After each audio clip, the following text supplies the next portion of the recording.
तो हम पढ़ रहे थे क्लास 9 का साइंस सब्जेक्ट का chapter number 3 atoms and molecules. हमने यहाँ तक कर लिया था लास्ट वीडियो में। अब हम यहाँ से स्टार्ट करेंगे आज। What is a molecule? A molecule क्या होता है? A molecule is in general a group of two or more atoms. Molecule क्या होता है? सिंपल सा एक एक group of two or more atom, दो या दो से अधिक एटम्स का ग्रुप। ठीक है। जैसे H2O एक मॉलिक्यूल है। ये किसका मॉलिक्यूल है? वाटर का मॉलिक्यूल है। CO2 एक मॉलिक्यूल है। ये किसका मॉलिक्यूल है? कार्बन डाइऑक्साइड गैस का एक मॉलिक्यूल है। ऐसे बहुत सारे मिलकर पूरी कार्बन डाइऑक्साइड गैस बनती है। ऐसे बहुत सारे मॉलिक्यूल मिलकर पानी की एक बूंद बनती है। ठीक है, पानी की एक बूंद बनेगी, बहुत सारे ऐसे मिलेंगे तो मॉलिक्यूल्स। तो मॉलिक्यूल क्या होता है? कुछ भी नहीं है, बहुत इजी है। Is in general a group of two or more atoms. दो या दो से अधिक एटम का ग्रुप जो होगा उसको मॉलिक्यूल कहेंगे। That are chemically bonded together. ये केमिकली बॉन्डेड होते मतलब आपस में क्या है, बंधे हुए होते हैं ये। ऐसे नहीं कि छूट के चले जाएंगे, ये बंधे रहेंगे ऐसे के ऐसे ही। ठीक है, H2O। तो ये बंधे रहते हैं, इसी वजह से फिर पानी, अपन को पानी मिलता है। ठीक है। That is tightly held together by attractive forces. मतलब एक दूसरे की तरफ टाइटली वो होते हैं, अट्रैक्टिव फोर्सेस होते हैं इनके बीच में। तो एक दूसरे की तरफ बंधे हुए होते हैं, बहुत ही जबरदस्त तरीके से बंधे हुए होते हैं, ठीक है ना, एक दूसरे की तरफ। अट्रैक्टिव फोर्सेस की वजह से ये इसको अट्रैक्ट करेगा, ये इसको। ठीक है, अट्रैक्टिव फोर्सेस होता है जिसकी वजह से ये बंधे हुए रहते हैं। A molecule can be defined as the smallest particle of an element or a compound that is capable of an independent existence and shows all the properties of that substance. अब ये देखो, ये भी important है। एक molecule क्या होता है? Molecule is the smallest particle of an element. किसी एलिमेंट का सबसे छोटा पार्टिकल। ठीक है। या फिर किसी कंपाउंड का सबसे छोटा पार्टिकल। ठीक है, तो उसको हम क्या बोलेंगे? मॉलिक्यूल बोलेंगे। जैसे वही हो गया CO2 जो गैस है, तो उसका ये एक मॉलिक्यूल। किसी भी एलिमेंट का या किसी भी कंपाउंड का सबसे छोटा जो पार्टिकल होगा वो मॉलिक्यूल कहलाएगा। That is capable of an independent existence. मतलब वो एलिमेंट या कंपाउंड जो इंडिपेंडेंटली एग्जिस्ट कर सकता है, उसका सबसे छोटा पार्टिकल मॉलिक्यूल कहलाता है। And shows all the properties of that substance. और सारी प्रॉपर्टीज शो करेगा उस सब्सटेंस की। H2O वाटर होता है ना, तो वाटर की सारी प्रॉपर्टीज ही शो करेगा। Atoms of the same element और of different elements can join together to form molecule. Molecule बनाने के लिए सेम सेम एटम्स भी ज्वाइन हो सकते हैं, सेम एलिमेंट के। Atoms of the same element, जैसे H2 भी एक मॉलिक्यूल है। ठीक है, हाइड्रोजन गैस का।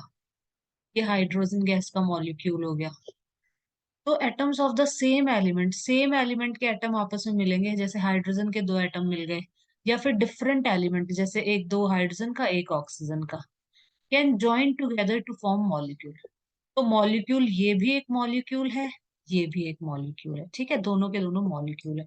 मॉलिक्यूल क्या होता है? Smallest particle of an element और अ कंपाउंड। कोई कंपाउंड का सबसे छोटा पार्टिकल या किसी एलिमेंट का सबसे छोटा पार्टिकल, उसे हम कहते हैं मॉलिक्यूल। वो इम्पोर्टेंट था, ऊपर पता होना चाहिए मॉलिक्यूल का पूरा अच्छे से। ठीक है। अब हम पढ़ेंगे मॉलिक्यूल ऑफ एलिमेंट। किसी एलिमेंट का मॉलिक्यूल कैसा होता है? जैसे कि ऑक्सीजन है, ऑक्सीजन का मॉलिक्यूल होगा O2। Molecule of elements. The molecules of an element are constituted by the same types of atoms. किसी भी एलिमेंट का जो मॉलिक्यूल होगा उसमें सेम टाइप के एटम होंगे, सिंपल सी चीज है। क्योंकि जो एलिमेंट होता है वो सेम टाइप के एटम से ही मिलके बनता है, और कंपाउंड होता है वो डिफरेंट टाइप के एटम से मिलके बनता है। Molecule of many elements such as argon, helium, etc. are made up of only one atom of that element. Molecule कुछ मतलब कई सारे काफी सारे एलिमेंट्स होते हैं जिनके मॉलिक्यूल सिर्फ एक ही एटम से मिलके बनते हैं। मॉलिक्यूल ऑफ मैनी एलिमेंट, बहुत सारे एलिमेंट्स के जो मॉलिक्यूल हैं, जैसे कि आर्गन हो गया, ठीक है, हीलियम, ये दोनों जो एलिमेंट हैं, इनके जो मॉलिक्यूल हैं are made up of only one atom of that element. एक ही एटम से मिलकर बनते हैं, सिर्फ AR और H ऐसे। But this is not the case with most of the non metals. But non metals के साथ में ऐसा नहीं है। फॉर एग्जाम्पल, जैसे a molecule of oxygen consist of two atoms of oxygen. Oxygen का मॉलिक्यूल O2, ये दो एटम होते हैं इसमें ऑक्सीजन के, देखो। And hence it is known as diatomic molecule, इसलिए इसको हम डाई एटॉमिक मॉलिक्यूल भी कहते हैं। डाई का मतलब होता है दो, दो एटम्स का मॉलिक्यूल, ठीक है। If three atoms of oxygen unite into a molecule instead of the usual two, we get ozone. अगर थ्री एटम्स कंबाइन हो जाते हैं ना, यूनाइट मतलब मिल जाना, अगर तीन एटम्स मिलते हैं तो इसको हम क्या क्या बोलते हैं, ओजोन का मॉलिक्यूल है ये। If three atoms of oxygen unite into a molecule instead of use we get ozone, तो हमें ओजोन मिल जाता है। ओजोन जो लेयर होती है उसमें O3 के मॉलिक्यूल होते हैं बहुत सारे। The number of atoms constituting a molecule is known as its atomicity. ये भी इंपॉर्टेंट है। किसी भी मॉलिक्यूल के अंदर जितने भी एटम्स होंगे वो उसकी एटॉमिसिटी होती है। The number of atoms constituting a molecule मतलब एक मॉलिक्यूल बनने के लिए कितने एटम्स का यूज हुआ है, उसको हम कहते हैं एटॉमिसिटी।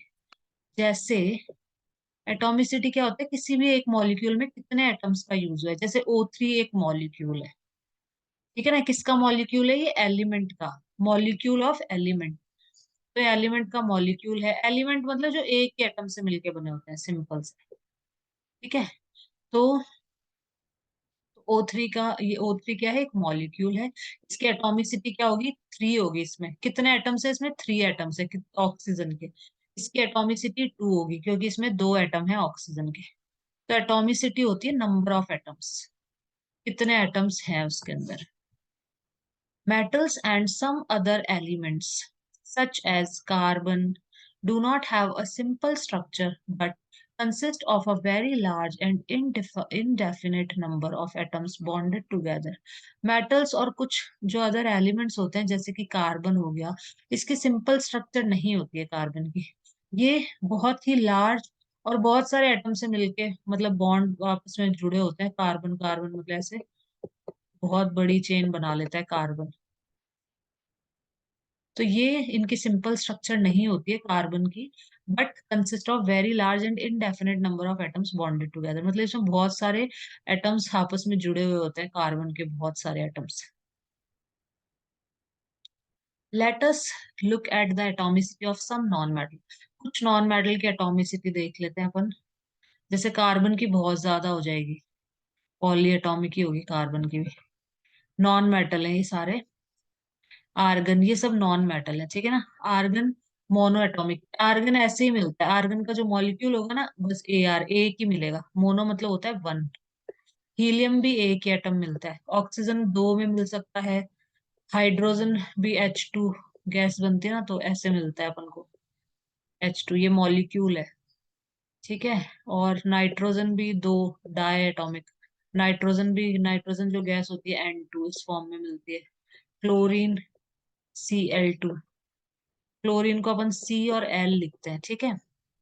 डायटोमिक मतलब दो। टेट्रा का मतलब होता है फोर। ट्राई का मतलब होता है थ्री। ट्राई एंगल होता है ना, try angle.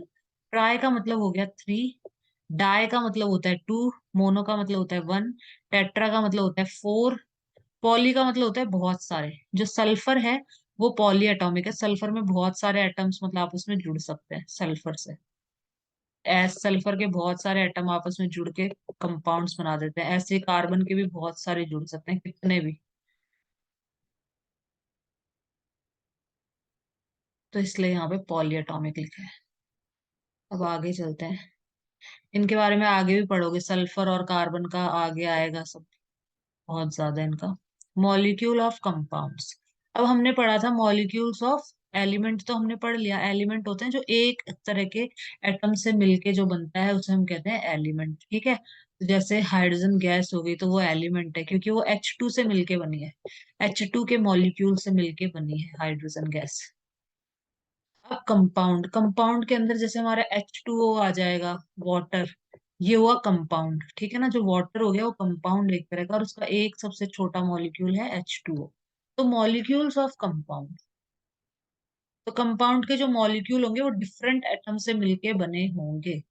Atoms of different elements join together in definite proportion to form molecules of compound.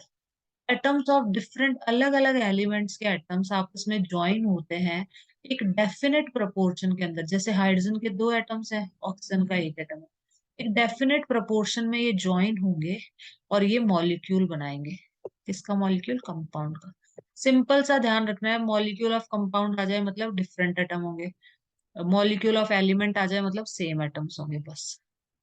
Few examples are given इन,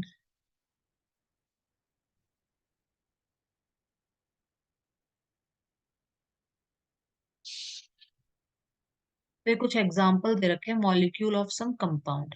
ये कंपाउंड है, जैसे वाटर एक तरह का कंपाउंड है, ठीक है, तो इसका मॉलिक्यूल क्या है? H2O है। अमोनिया का NH3 ये मॉलिक्यूल है, कार्बन डाइऑक्साइड का CO2, ठीक है। ये सब कंपाउंड कहलाते हैं। कंबाइनिंग एलिमेंट, इसमें कौन कौन से एलिमेंट है? एक तो हाइड्रोजन है और एक ऑक्सीजन है, ठीक है। इसमें नाइट्रोजन है और हाइड्रोजन है। इसमें कार्बन है और ऑक्सीजन है। C से कार्बन, O से ऑक्सीजन। रेशियो बाय मास, इनका जो रेशियो है वो बता रखा है। जैसे इधर हाइड्रोजन के दो एटम्स हैं तो 2:16। इनका मास ले लो, हाइड्रोजन का मास होता है 1, तो 2 1 जा 1, 2 1 जा 2, और ऑक्सीजन का होता है 16। तो काटेंगे तो 1:8 ये आ गया यहाँ पे। अब इन दोनों का ले लो, नाइट्रोजन का मास होता है 14 एटॉमिक मास, और ये पीरियोडिक टेबल में मैंने दिखाया था ना उस दिन, वहां से अपन को पता चल जाएगा मास सबका। जो पीरियोडिक टेबल मैंने दिखाई थी उस दिन, वापस बता देती हूँ। मास किसी का भी देखना है तो यहाँ से देख सकते हो, फिर तो याद हो जाते हैं धीरे धीरे। ये देखो, ये तो एटॉमिक नंबर है लेफ्ट हैंड साइड में, ये राइट हैंड साइड वाला होता है मास। इसका नाम नीचे लिखा है हाइड्रोजन, ये इसका सिंबल है, ठीक है। ये पूरी पीरियोडिक टेबल है। ये हीलियम, इसको हीलियम बोलते हैं, हीलियम एलिमेंट है। इसका सिंबल ये है, इसका एटॉमिक नंबर ये है, एटॉमिक मास ये है 4, ठीक है। इसी तरीके से ये देखो कार्बन, ये रहा, कार्बन का एटॉमिक नंबर है 6 और इसका मास है 12, और इसका सिंबल है C। तो ये पूरी पीरियोडिक टेबल भी पढ़ने को आएगी, अभी तुम्हारे चैप्टर आएगा उसमें इस पूरी पीरियोडिक टेबल के बारे में समझाएंगे उस चैप्टर में। तो ये सब हो गया, इसका रेशियो हो गया। हाइड्रोजन का मास होता है 1, तो 1 × 3, तीन एलिमेंट है ना इसके, तो 14:3। CO2 का रेशियो बाय मास है ना, तो इसका क्या हो जाएगा? कार्बन का होता है 12 मास, कार्बन का मास होता है 12, और ऑक्सीजन का मास होता है 16, 16 × 2 तो कितना हुआ? 32। तो इसको कैंसिल करेंगे अगर हम, 4 3 जा 12 और 4 8 जा 30। तो ये इस तरह से रेशियो आ गया, ठीक है। तो ये ऐसे रेशियो निकालना है। अब आगे चलते हैं। Refer to table 3.4 for ratio by mass of atoms present in a molecule and table 3.2 for atomic masses of elements. Find the ratio by number of atom of element in the molecule of the compound given in table 3.4. The ratio by number of atoms for a water molecule can be found as follows. Ratio by mass, hydrogen का 1 है, oxygen का 8 है। Atomic mass, hydrogen का मास कितना होता है? 1, oxygen का मास कितना होता है? 16। तो इन दोनों का निकालने को बोला है इसने, mass ratio upon atomic mass, मतलब ये करके बता दो बस। 1/1 ये आ गया, 8/16 1/2 आ गया। तो ये फॉर्मूला बनाने के लिए कि इसमें H2O बनेगा ना, कैसे बनेगा H2, मतलब ये कंबाइन कैसे होते हैं। दस the ratio by number of atom for water is ये, कि हाइड्रोजन के दो एटम होंगे और ऑक्सीजन का एक होगा। ये वापस समझा देती हूँ, देखो क्या है इसमें, बहुत इजी है। इसने क्या बोला है? Refer to table 3.4 for ratio by mass. Ratio by mass ले लिया अपन ने यहाँ पे, of atom present in molecule. Ratio by mass यहाँ पे ले लेना, 1:8 था ना, 1:8 रेशियो बाय मास। तो ये हमने यहाँ पे ले लिया है एज इट इज, 1:8 एच और ओ का। ठीक है। फिर इसने बोला है and table 3.2 for atomic masses of element. Atomic mass के लिए जो टेबल 3.2 है, टेबल 3.2 कहाँ है, उसमें एटॉमिक मास दे रखे ना सबके, ये रहे सबके एटॉमिक, ऑक्सीजन का 16 है। तो यहां से एटॉमिक मास लिख लो। तो यहाँ से इनके एटॉमिक मासेस लिख लिए। और फिर क्या बोला है, फिर इनका दोनों का रेशियो बोला है इसने, find the ratio by number of atoms of element in the molecule of the compound given in table 3.4। फिर इन दोनों का रेशियो निकाला है। तो यहाँ पर ये रेशियो आ गया 1:1, ये 1 आ गया। 8:16, 1/2 आ गया। तो यहाँ पर ये 1 आया है और ये कितना है, 1/2 आया है। तो ये 2 एक तरह से ऊपर जाएगा, यहाँ चला जाएगा 2, 1 इधर का इधर रह जाएगा, 2 ऊपर जाएगा। तो 2:1 हो जाएगा जो इनका रेशियो होगा। मतलब ऐसे है, मैं बताऊं, देखो एच रेशियो ओ, ये है ना, इज इक्वल टू हाइड्रोजन का कितना था, 1, रेशियो इसका कितना था, 1/2। ठीक है, हाफ। मतलब इसका हाफ, हाइड्रोजन का अगर एक एटम है तो ऑक्सीजन का आधा होगा। बट हम आधा नहीं लेते, होल नंबर में लेंगे, होल नंबर में लेंगे। तो मतलब इस हाफ और ये इसका डबल है ना, 1। तो यहाँ पर मैं लिख सकती हूँ 2 और 1, ये भी लिख सकती हूँ ना, 1 का डबल हो गया 2, यहाँ पे 1 का डबल हो गया 2। ठीक है, ऐसे लिखा है, इसलिए इसको इस तरीके से लिखा गया है। तो यहाँ पर हाइड्रोजन के 2 एटम होते हैं, H2O बनता है ना मॉलिक्यूल, तो ये बनता कैसे ये समझा है। हाइड्रोजन के 2 एटम और ऑक्सीजन का 1 एटम, इस तरीके से ये बनता है। अब हमने मॉलिक्यूल के बारे में पढ़ लिया, एलिमेंट पढ़ लिया, कंपाउंड पढ़ लिया। एलिमेंट्स क्या होते हैं, जो सेम एटम से मिलके बनते हैं। सेम तरह के जो एटम से मिलके बनेंगे तो उनको हम बोलते हैं एलिमेंट्स। और जो डिफरेंट एटम्स से मिलके बनते हैं उनको हम बोलते हैं कंपाउंड। और मॉलिक्यूल होता है किसी भी एलिमेंट का सबसे छोटा पार्टिकल, या किसी भी कंपाउंड का सबसे छोटा पार्टिकल, उसको हम कहते हैं मॉलिक्यूल। अब हम पढ़ेंगे आयन। आयन क्या चीज होती है। आयन जब किसी भी एटम पे प्लस माइनस साइन लग जाए, या किसी कंपाउंड एलिमेंट पे प्लस माइनस का साइन लग जाता है, तो उसको हम आयन बोल देते हैं। क्या होता है देखो, ये बता देती हूँ। देखो, what is an ion. Compounds composed of metals and non-metals contain contain charged species. Ions क्या होता है, compound composed of metal, compound जो मेटल या नॉन मेटल से मिलके बना हो, composed of metals and non metals, contain charge species, और उसके ऊपर कोई चार्ज लगाओ। तो the charged species are known as ions, इनको आयंस कहते हैं। ये आयन है, देखो ये Na+, ये आयन है एक तरह से। ठीक है, तो ये हमारे आयंस कहलाते हैं। NaCl भी एक आयन है, जो NaCl है ये भी आयन है, क्योंकि इसमें Na पे तो प्लस चार्ज होता है और Cl पे माइनस होता है। तो ये भी एक आयन कहलाएगा। देखो, compounds composed of metal and non metal contain charged species.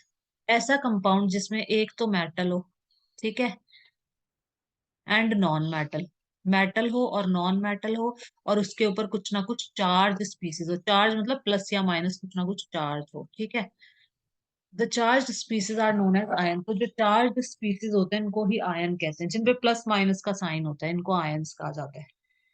Ions में consist of a single charge atom और a group of atoms that have a net charge on them. Ion कैसे कैसे बन सकते हैं। आयन में consist of a single charge atom. Ion एक single charge atom से भी बन सकता है, जैसे Na+, इसको भी हम आयन कह सकते हैं। ठीक है, ये सोडियम का आयन है। ठीक है, नॉर्मल, या तो ऐसे भी हो सकता है, या फिर और a group of atom that have a net charge on them, या फिर ग्रुप ऑफ एटम, जैसे NaCl में 2 एटम हो गए ना, और इस पे नेट चार्ज कुछ नहीं दिख रहा ना अपन को, नेट चार्ज यहाँ पे 0 दिख रहा है, ये भी एक आयन है। An ion can be negatively or positively charged. एक आयन या तो नेगेटिवली चार्ज होगा या फिर पॉजिटिवली चार्ज होगा, इसको टिक कर लो यहाँ पे।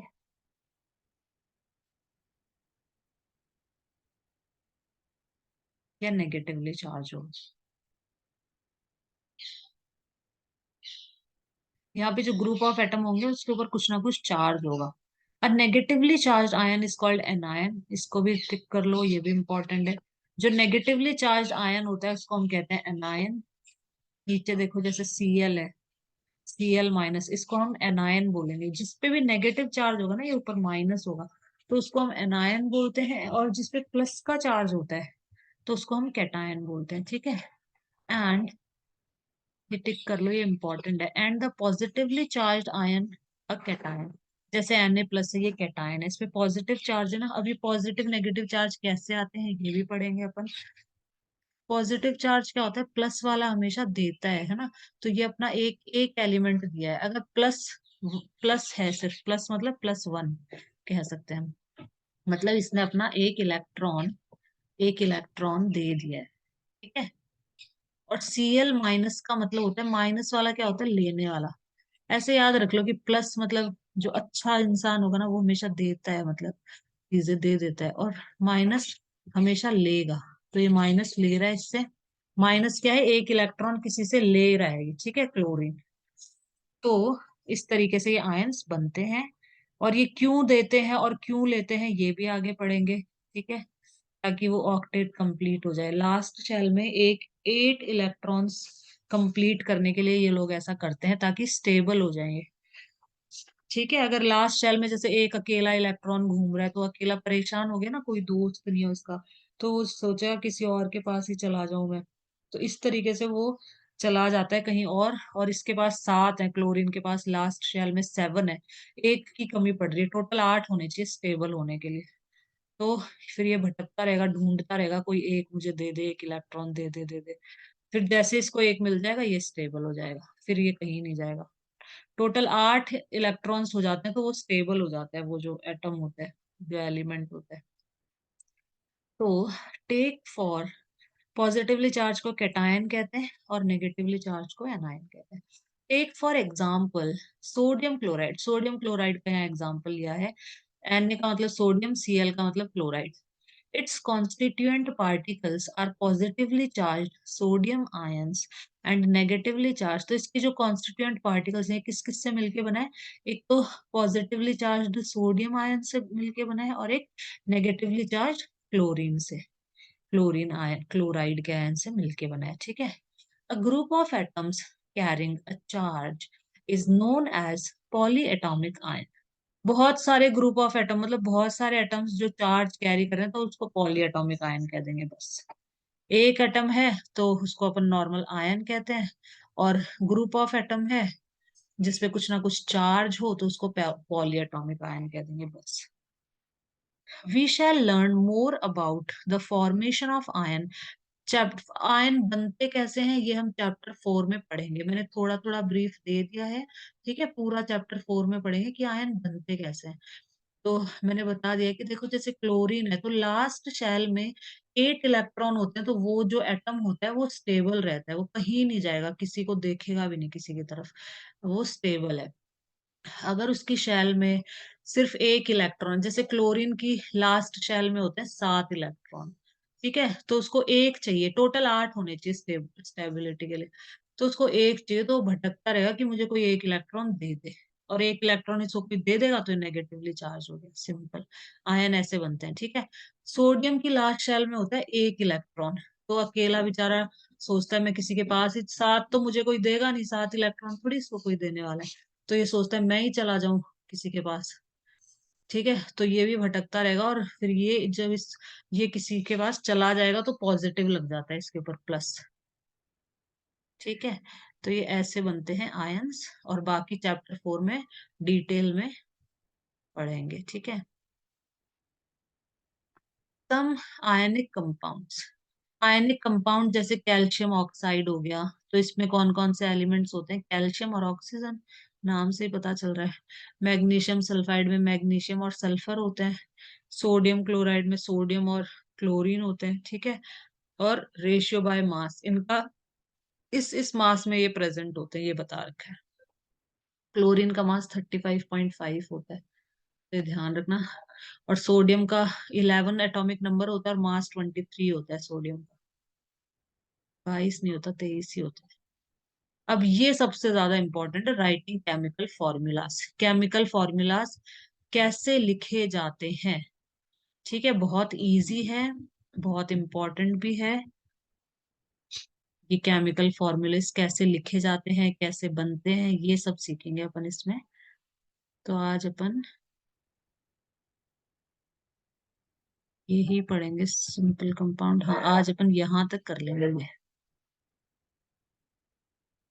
ये तो आएगा नहीं एग्जाम में, मोल कंसेप्ट तो तुम्हारे, तो यहाँ तक कर लेंगे। और मॉलिक्यूलर मास आएगा तो ये भी खत्म कर देंगे, बस आज ये चैप्टर हो जाएगा खत्म।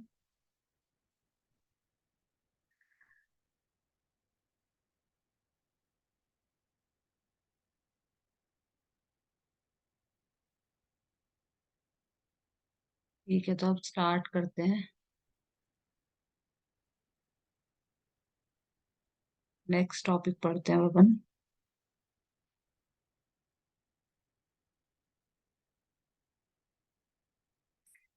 फॉर्मूला वाला, ठीक है।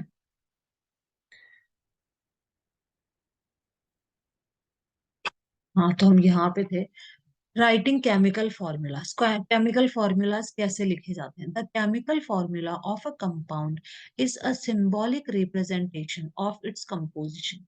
किसी भी कंपाउंड का केमिकल फॉर्मूला, जैसे कि CO2 ही है, सिंपल सा ले लेते हैं अपन सबसे पहले। तो CO2 क्या है? कंपाउंड है। इसका केमिकल फॉर्मूला क्या होगा? CO2 होता है इसका, ये फॉर्मूला होता है ना। तो केमिकल फॉर्मूला क्या चीज है? The chemical formula of a compound is a symbolic representation of its composition. मतलब ये कंपाउंड किस किस से मिलकर बना है, उनके सिंबल्स लिखते हैं अपन से। जैसे कार्बन, तो कार्बन का सिंबल होता है C। ऑक्सीजन, ऑक्सीजन का सिंबल होता है O। ठीक है। तो केमिकल फॉर्मूला किसी भी कंपाउंड का क्या है? एक सिंबॉलिक रिप्रेजेंटेशन है ऑफ इट्स कंपोजिशन, मतलब जिनसे मिलके बना है उनका सिंबॉलिक रिप्रेजेंटेशन, सिंपल सा। The chemical formula of different compounds can be written easily. अलग अलग कंपाउंड्स के केमिकल फॉर्मूला हम बहुत इजीली लिख सकते हैं। जैसे इनका तो हमें याद है, CO2 वाटर का केमिकल मतलब कंपाउंड होता है H2O, ये तो हमें याद है। ठीक है, बट काफी ऐसे होते हैं जिसका मतलब हमें नाम बता दे और कहें कि इसका केमिकल फॉर्मूला लिख के बताओ, तो सोच में पड़ जाते हैं। तो फिर उसको बनाना पड़ेगा, सारे बना सकते हैं अपन, ठीक है ना। तो for this exercise we need to, तो इसने क्या बोला? The chemical formula of different compound can be written easily. अलग अलग कंपाउंड्स के केमिकल फॉर्मूलाज को हम इजीली लिख सकते हैं। For this exercise we need to, तो इसके लिए हमें क्या करना पड़ेगा? वी नीड टू, पढ़ा ना, we need to learn the symbols and combining capacity of the element। तो हमें एक तो सिंबल याद होने चाहिए, ठीक है। इसके लिए सारे सिंबल, जैसे कार्बन का सिंबल होता है C, ऑक्सीजन का सिंबल होता है O, आयरन का सिंबल होता है Fe। तो ये सारे सिंबल याद होने चाहिए। ये देखो, ये जो पीरियोडिक टेबल है यहाँ पे, यहाँ से सिंबल तुम याद कर सकते हो। हाइड्रोजन का होता है H, हीलियम का सिंबल होता है He, ठीक है। बोरोन का B, लिथियम का Li, बेरिलियम का Be। तो ये सारे सिंबल्स याद होने चाहिए सबसे पहले तो। और इनकी कंबाइनिंग कैपेसिटी, मतलब इनकी जो वैलेंसी होती है वो याद होनी चाहिए। कंबाइनिंग कैपेसिटी होती है वैलेंसी, वो क्या होती है वो भी समझा दूंगी। वैलेंसी मतलब लास्ट शेल में कितने इलेक्ट्रॉन्स हैं, ये पता होना चाहिए। The combining power or capacity of an element is known as its velocity। किसी भी एलिमेंट की कंबाइनिंग पावर या उसकी कैपेसिटी, कंबाइनिंग कैपेसिटी मतलब जुड़ने की कैपेसिटी, किसी के साथ जुड़ेगा। जैसे सोडियम है Na, ठीक है ना। तो इसके लास्ट शेल में एक इलेक्ट्रॉन होता है, 1 इलेक्ट्रॉन होता है इसके लास्ट शेल में। तो लास्ट शेल में जितने इलेक्ट्रॉन होंगे ना, वो उसकी उतनी वो कंबाइनिंग कैपेसिटी, मतलब वो वैलेंसी कहलाती है उसकी। तो हम कहते हैं वैलेंसी, वो भी इसमें आ जाएगा नीचे भी, देखो। Valency can be used to find out how the atoms of an element will combine with the atoms of another element to form a chemical bond। तो वैलेंसी से हमें पता चलता है कि कैसे एक एलिमेंट कंबाइन होगा दूसरे एलिमेंट से, ठीक है ना, और केमिकल कंपाउंड बनाएगा। Can be used to find out how the atoms of an element will combine with the atom of another। एक एक एटम दूसरे एटम से कैसे कंबाइन होगा और कैसे केमिकल कंपाउंड बनेगा। वैलेंसी से ही हमें पता चलता है कौन किसके साथ कंबाइन होगा। The valency of the atom of an element can be thought of as hands or arms of that atom. तो वैलेंसी को एक चीज हम कह सकते हैं, वैलेंसी किसी भी एटम की जो वैलेंसी होती है उसको हम क्या कह सकते हैं कि उसके हाथ या फिर उसकी आर्म मतलब उसकी भुजा है। एटम की, एटम का हाथ है वो। जैसे अपन हाथ जोड़ते हैं किसी के साथ तभी तो अपन कंबाइन हो गए ना। जैसे कोई भी एक लड़का है और दूसरा लड़का है तो अपना हाथ जोड़ेगा दूसरे लड़के के साथ जोड़ेगा, ठीक है। उसका अगर हाथ फ्री है तो जुड़ जाएंगे दोनों के हाथ आपस में, तो कंबाइन हो गए ना दोनों। तो एक तरह से वैलेंसी को इसलिए इससे कंपेयर किया गया है। तो वैलेंसी, किसी भी एटम की वैलेंसी को क्या कहा गया है, हाथ कहा गया है। तो मतलब कितने उंगलियां खाली हैं, दूसरे में भी इतनी उंगलियां खाली हैं टोटल मिलके, मतलब पूरा जुड़ जाएगा या नहीं जुड़ पाएगा, वो यहीं से पता चलता है। जैसे human beings have 2 arms and an octopus has 8। Human being के पास 2 हाथ होते हैं और जो ऑक्टोपस है उसके 8 हाथ होते हैं, उसके 8 भुजाएं होती है और ह्यूमन की 2 भुजाएं होती है। If one octopus has to catch hold of a few people in such a manner that all the 8 arms of the octopus and both arms of all the humans are logged. How many human do you think the octopus can hold?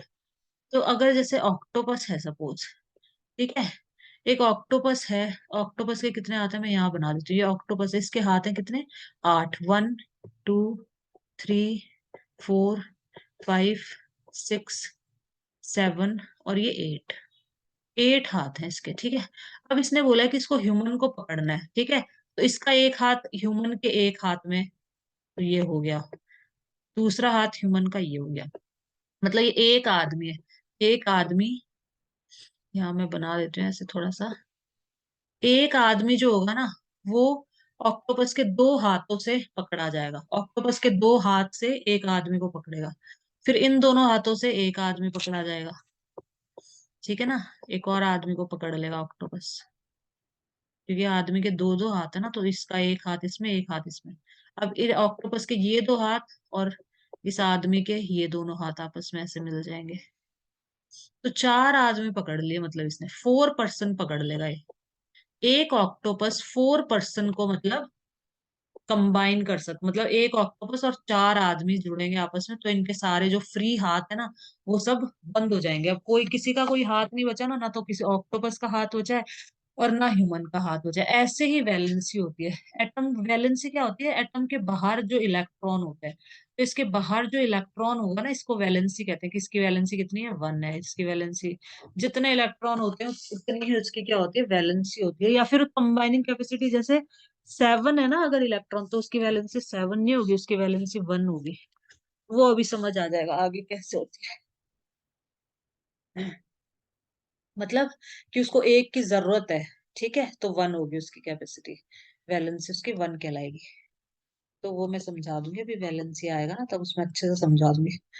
तो यहाँ देखो, तो यहाँ पे क्या था, how many represent the octopus with O. Octopus को हमने ओ से लिख दिया एंड ह्यूमन विद एच, और ह्यूमन को हमने एच से लिख दिया। Can you write the formula for this combination. क्या आप इस कॉम्बिनेशन के लिए एक फॉर्मूला लिख सकते हैं, हाँ लिख सकते हैं। एक ऑक्टोपस तो एक ओ लिख दिया और 4 ह्यूमन बींग आपस में जुड़े हुए हैं, तो इसका केमिकल फॉर्मूला हो गया OH4। Do you get OH4, हाँ यही है अपना as the formula. The subscript 4 जो नीचे लिखा होता है ना इसको हम बोलते हैं सबस्क्रिप्ट, ठीक है, कंप्यूटर की भाषा में। और ऊपर जो होता है ना उसको हम बोलते हैं सुपर स्क्रिप्ट। जैसे ऊपर पावर लगाते हैं ना किसी के भी ऊपर, जैसे x⁻², इसको हम बोलते हैं सुपर स्क्रिप्ट। और O2 यहाँ नीचे ऐसे लगाते हैं ना, इसको बोलते हैं सबस्क्रिप्ट। ये कंप्यूटर में होता है, ठीक है। तो subscript 4 indicates the number of humans held by the octopus. तो ये सबस्क्रिप्ट 4 हमें बता रहा है कि एक ऑक्टोपस ने 4 ह्यूमंस को होल्ड कर रखा है, पकड़ रखा है। अब इस वैलेंसी समझाने के लिए बताया ये पूरा। वैलेंसी भी यही होती है कि एक एटम कितने दूसरे इलेक्ट्रॉन्स को पकड़ सकता है, खींच सकता है, ठीक है। तो उसको कहते हैं हम वैलेंसी। तो जैसे यहाँ पे क्लोरीन है, तो क्लोरीन के बाहर कितने होते हैं, 7 एलिमेंट, 7 इलेक्ट्रॉन्स होते हैं इसके बाहर वाली शेल में, 7। लेकिन ये एक को खींच सकता है, तो इसकी वैलेंसी होती है 1। क्योंकि इसको टोटल 8 चाहिए ना, 7 तो है, एक चाहिए इसको, एक। तो कितने को पकड़ेगा, ये एक को ही खींचेगा, किसी एक इलेक्ट्रॉन को खींचेगा बस ये। ठीक है, तो इसकी वैलेंसी होगी 1। वैलेंसी मतलब कंबाइनिंग कैपेसिटी। तो हम ये नहीं कह सकते कि लास्ट शेल में जितने इलेक्ट्रॉन है वो पूरी वैलेंसी होगी, नहीं नहीं, ऐसा नहीं होगा। लास्ट शेल मतलब कंबाइनिंग कैपेसिटी, मतलब उसको कितना, क्लोरीन के जैसे लास्ट शेल में तो 7 इलेक्ट्रॉन होते हैं, तो इसकी वैलेंसी 7 नहीं होती, 1 होती है इसकी वैलेंसी। क्योंकि ये एक इलेक्ट्रॉन को ले सकता है, खींच सकता है, तो इसकी combining capacity 1। So the valencies of some common ions are given in table 3.6. इसमें कुछ ions की valency दे रखी है। We will learn more about valency in the next chapter. Next chapter में वैलेंसी के बारे में पूरा एक टॉपिक है वैलेंसी का, वहां पे पूरा समझ में आएगा क्या होती है वैलेंसी। अभी के लिए यही समझना है कि कोई भी एटम कितने इलेक्ट्रॉन्स को ले सकता है या कितने इलेक्ट्रॉन दे सकता है, वो होती है उसकी वैलेंसी। सिंपल सी चीज। Names and symbol of some ions. ये आयन के नाम दे रखे हैं, ये इनके सिंबल है। सोडियम आयन, इसका सिंबल है Na+, मतलब ये एक इलेक्ट्रॉन दे सकता है। ठीक है, पोटेशियम ये भी एक इलेक्ट्रॉन दे सकता है, सिल्वर दे सकता है एक इलेक्ट्रॉन, कॉपर, ये सब इनके सिंबल्स हैं। और ये आयंस हैं, ये नॉन मेटेलिक एलिमेंट्स हैं। ये पॉली एटॉमिक आयन, मतलब इसमें बहुत सारे एटम्स हो गए ना, 2 एटम है जैसे इसके अंदर, मतलब 2 एलिमेंट्स के एटम है, एटम तो टोटल 5 हो गए इसमें। ठीक है, नॉन मेटेलिक एलिमेंट्स, ये एलिमेंट है क्लोराइड, ब्रोमाइड, और ये poly atomic ions. Some element shows more than one valency. A Roman numeral shows their valency in a bracket. अब हम करेंगे ये,